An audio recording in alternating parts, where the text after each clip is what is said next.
Vice President Harris, this is when she landed. She said, I was always planning to come here. This was always the plan.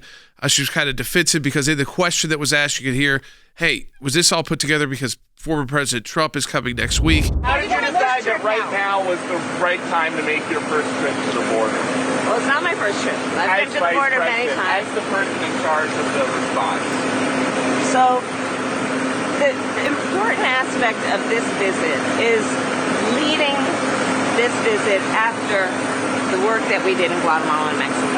Because as I've long said, I said back in March I was going to come to the border, so this is not a new plan. This is how she said it back in March. Now, if you listen to this closely, do you see this as something that, I could plan this out? This is something to put on the calendar somewhere, maybe a moving target, but it's in the plans. Do you have plans to visit the border?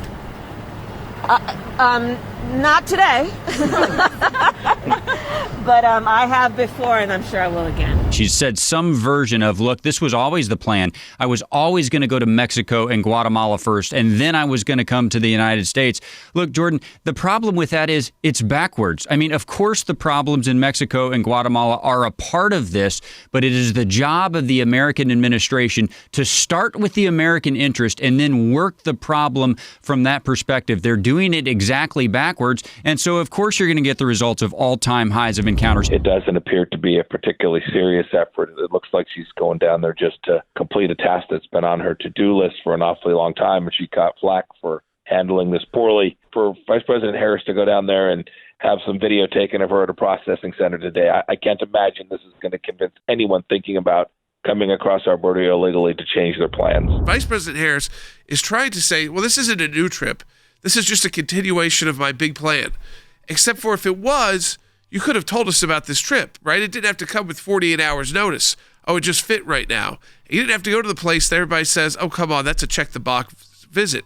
That's not what you do when you're vice president. You don't make check-the-box visits. You go to the places where the real problems are. Why don't you go down to the Rio Grande Valley to see where the babies are being thrown across the border? Why don't you go down to see where these mules and the coyotes are coming through? Why don't you go to the real cause center of the crime and look at that? She's only there for a couple hours. I don't even know if she's still there. I mean, or I guess not much longer. And again, it will be an empty trip that will likely not lead to any new policies. They've reversed Trump-era policies such as catch and release, remain in Mexico, expanding the border wall. All of these policies were working. So at the end of the day, the Biden administration refuses to take responsibility for its own failures. There was no reason to suspend the migrant protection protocols that were working, the Remain in Mexico program, and yet they did it. There was no reason to suspend the Operation Talon program that was seeking down sex criminals illegally present in the United States, and yet they did it. There is no reason to not be testing the DNA of parents or of adults that come across with minors, and yet they did all of that. Jordan, we are in a lawsuit. We're in litigation right now to find out what is happening and why those decisions were made. I hear them talk to Jordan about how our policies were bad. Look at what's happening to these people that are trying to make their way across. Look at the horrors that are being inflicted upon them by these cartels and these coyotes. This is truly a humanitarian crisis, wholly apart and separate from the crisis it presents to our southern border. Sergio Gonzalez, executive director of Immigration Hub, who was former aide to Vice President Harris, said that this is a great opportunity for the vice president to be able to talk about the ways in which this administration, meeting Biden, has undone the damage of the previous administration. And I asked myself, what damage? That we built a wall?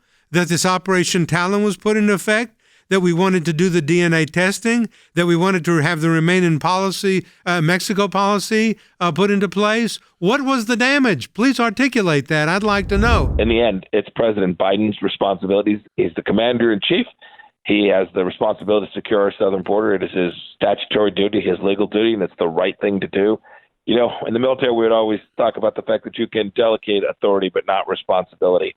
In the end, this all falls on President Biden. That's what it just appears to me, is that they wanted the photo op. It looks, so far what we've seen from her visit, these very kind of blah settings, a government processing center, meeting with nonprofit charities. So not spending hours with Border Patrol agents and different officers, not visiting different zones to kind of get the full impact. Though she did that in Central America.